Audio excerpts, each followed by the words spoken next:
자, 이제 보시면 빛은 감정과 느낌과 분위기를 만들 수 있다. 이건 앞에서 말씀드렸죠.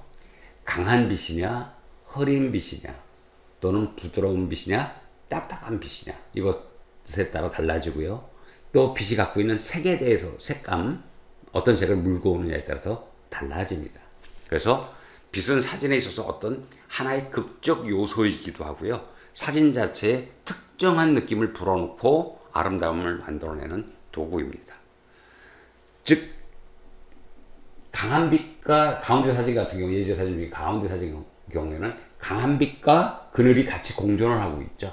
그러면서 또 다른 느낌을 만들어내고요. 반대로 첫 번째 사진 같은 경우는 빛이 그 부드러운 빛입니다. 그러니까 즉 그늘 부분이라서 전체적으로 빛이 부드러워져 있는 상태에서 찍은 겁니다. 물론 찍었을 때 그 옆에 있는 마네킹, 상인, 그리고 그 뒤에 걸려 있는 그 티셔츠의 얼굴들, 이런 것들을 같이 이제 조합을 한 거고요. 오른쪽에 맨 오른쪽에 있는 사진 같은 경우에는 같은 데를 찍어도 시간별로 사진의 색이 바뀐다라는 걸 보여주기 위해서 예제로 든 부분입니다. 자, 빛은 주제를 강조한다. 앞에서도 얘기 드렸듯이 주제를 강조하죠. 주제를. 그래서 내가 원하는 느낌과 내가 말하고자 하는, 사진에서 말하고자 하는 이야기를 빛이 90%를 만들어준다 그래도 과언은 아닙니다. 그만큼 이제 빛이 중요하다는 얘기고요. 옆에 나무가지가 하나 있죠. 이 떠오르는 햇살에 나무가 딱 걸렸어요. 나무 사이에 그 일출 모습이 걸리면서 그 주변에 되게 부드러운 형태로 구름이 감겨져 있죠. 자, 저런 느낌이었을 때 나무는 뒤가 밝으니까 당연히 강조되겠죠. 그리고 뒤에는 아침에 떠오르는 붉은색 빛이 따라 올라오고 하늘은 푸른색 빛이 있어서, 즉 나중에 색상 대비로 표현하기 때 구체적으로 말씀드리겠지만 난색과 한색 부분이 교묘히 결합돼서 되게 아름다운 사진을 만들어냈다라고 볼 수가 있습니다. 자, 제가 이제 이렇게 했죠. 빛은 성공적인 이미지를 만드는 핵심 요소다.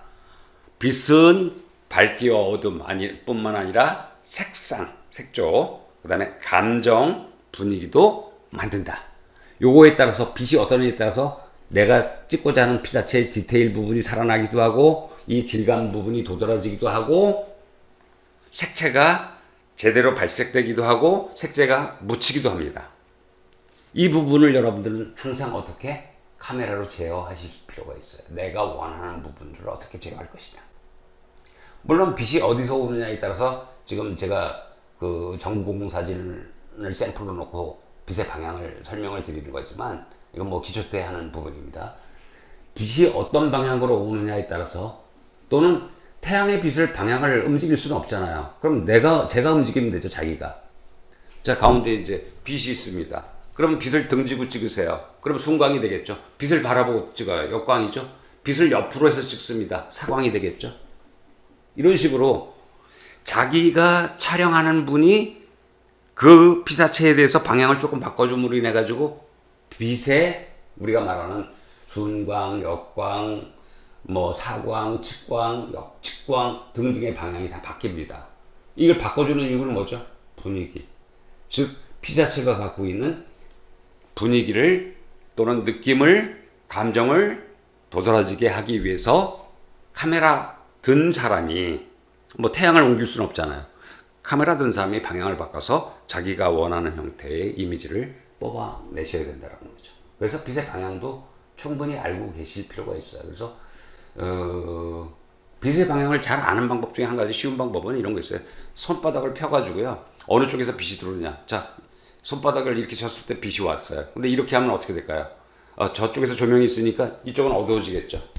그러니까 손바닥의 방향을 조금씩 틀어서 보여주면 그게 빛이 어느 정도 길게 들어오느냐, 사광이냐, 측광이냐, 또는 역광이냐, 순광이냐, 이런 것들을 결정하실 수가 있어요. 뭐 굳이 손가락 이렇게 손바닥 들어서 이렇게 한 번 정도는 해보시면 좋을 거예요. 왜냐면 여기 그림자 자체가 달라집니다. 옆에서 그림자가 달라지는 그런 부분들이 생기기 때문에 그런 것들도 한번 여러분들이, 제가 팁이라면 팁인데 현장에서 인식을 하시면 됩니다. 태양이 안 보여요. 구름에 가려서. 근데 빛은 오고 있어요. 어디에서 부딪혀서 들어오겠죠. 그럼 그 부딪혀서 들어오는 지점이 어디인지를 알아내는 방법 중 한 가지라고 제가 말씀드리겠습니다. 자, 앞에서 얘기했던 것 중에 이제는 하나하나 볼게요. 순광, 말 그대로 피사체 정면으로 조명이 오는 걸 얘기를 하죠. 광원은 어떻게 돼 있어요? 광원이 오는 쪽에서 사용자는 등 뒤에 빛이 있다라고 생각하고 피사체를 찍죠. 자, 그러면 요 빛으로 찍는 방법이 한 가지가 있고요. 또는 반사판을 써서 반대쪽에서 오는 걸 쏴줘서 찍는 방법이 있어요. 결국 정면의 순광, 직접적으로 왔을 때는 우리가 프렛하다라고 얘기를 해요. 그러니까 이게 입체감이 없어지죠. 그래서 고르게 비칠 수 있는 장점이 있어요. 여기 앞에서 비춰지기 때문에 고르게 비춰져요. 그리고 미적인 균형도 잘 잡아서 표현할 수 있어요. 근데 단점이 뭐죠? 빛이 정면에서 오기 때문에 그림자가 부족해요. 그림자가 부족하다는 건 반대로 얘기하면 입체감이 없다. 그리고 극적인 상황이 나타나지 않고 순수한 형태로 정직한 형태의 사진이 된다라고 얘기를 드릴 수가 있죠. 네. 자, 순광입니다. 순광. 그랬을 때 어떤 느낌이 들어가는지 한번 보시고요. 반대로 45도 사광, 이걸 즐겨 쓰죠. 우리가 렘브란트의 우리가 조명이라고 얘기하는 45도인데요. 자, 저가 광원이 떠 있습니다. 광원이 떠 있어서 여기서부터 45도 올라가고요. 다시 45도 갔을 때 여기서 들어오는 빛을 얘기를 하죠. 정면에서 45도 올리고 45도 떨어졌을 때 들어오는 빛. 그러면 빛이 들어오니까 여기는 밝게 표현이 되고 이쪽은 약간은 어두워지겠죠. 이런 형태의 빛을 우리가 이제 렘브란트의 빛이라고, 렘브란트가 초상화를 그릴 때 즐겨 쓰던 방식이기 때문에 이런 이야기를 좀 합니다. 그래서 장점은 그 피사체의 얼굴이 점진적으로 그림자를 이렇게 만들어 가고요. 2차원적인 예술에서 깊이감도 만들어내고 부피도 표현됩니다. 이거 자체는 보는 사람의 눈을 매력적으로 잡아당기는 힘도 있습니다. 근데 단점은 뭐냐면 얼굴의 일부가 가려버리죠. 가려버립니다. 그래서 가리면서 극적 효과가 나오긴 하지만 이런 효과를 원하는 사진이 아니라 그러면 45도 사광은 피해야 되겠죠. 자, 이런 부분들 여러분들이 하나씩 한번 고민을 해보시고 빛의 방향을 여러분들이 읽어보시는 건 되게 중요한 사진을 하시는 분한테는 중요한 행위라고 이야기 드릴 수 있습니다. 그 다음에 옆에서 들어오는 거 측광이라고 이야기를 하죠. 90도 측광인데요. 주로 이때는 뭐냐면 해가 낮게 떠 있을 때 얘기하죠. 낮게 떠오르거나 해가 또는 지거나 할 때 낮은 위치에서 들어오는 빛을 얘기를 합니다. 이거는 굉장히 어마무시한 장점이 있어요. 그림에도 아주 길게 떨어지고 극적인 효과를 만들어내는 장점이 있죠. 근데 단점은요, 조금 괴기스러운 모습으로 보여질 수 있어요. 물론 그런 느낌의 사진을 원한다면 그건 제격이겠죠. 그래서 빛을 어느 때 찍느냐, 즉 나쁜 빛하고 좋은 빛은 없다라고 앞에 말씀드렸듯이 그 상황에 맞는 형태의 표현을 하기 위한 사진 촬영이 여러분들이 전제로 돼야 된다는 말씀을 드리겠습니다. 자, 90도로 들어오는 측광입니다. 자, 한낮에 사진은 안 찍어. 빛이 너무 강해.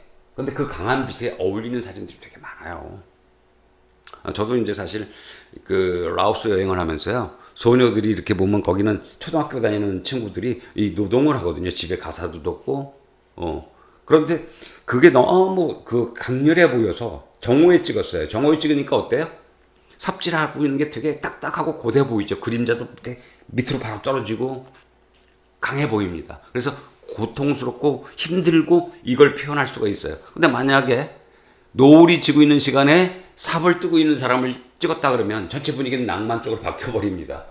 제가 강한 노동의 그 혹독한 환경을 표현하고 싶었는데 노을에 찍었어. 낭만적으로 바뀌어버린다는 얘기예요. 무슨 얘기인지 여러분 쉽게 아시겠죠? 그래서 이 빛 자체를 여러분들이 어떻게 적절히 다룰 수 있느냐. 요거 톰라이트, 머리 위에서 떨어지는 빛을 잘 활용하시면 여러분들 되게 창의적인 사진이 나올 수 있어요. 한번 그 시간대에 나가서 한번 사진을 한번 찍어보세요. 물론 이제 한국 같은 경우에는 계절이 있잖아요. 계절이 사계절이 있으니까 항상 같은 형의 빛은 아닙니다. 여러분들 잘 아시잖아요. 여름의 빛은 따갑고 그렇죠? 봄 여름의 빛은 부드럽고 뭐 겨울의 빛 이런 것들을 아시잖아요. 그래서 그걸 극대화시킬 수 있는 부분들을 여러분들이 한번 고민해 보셨으면 좋겠습니다. 돔라이트에 대한 사진적 예를 들었습니다.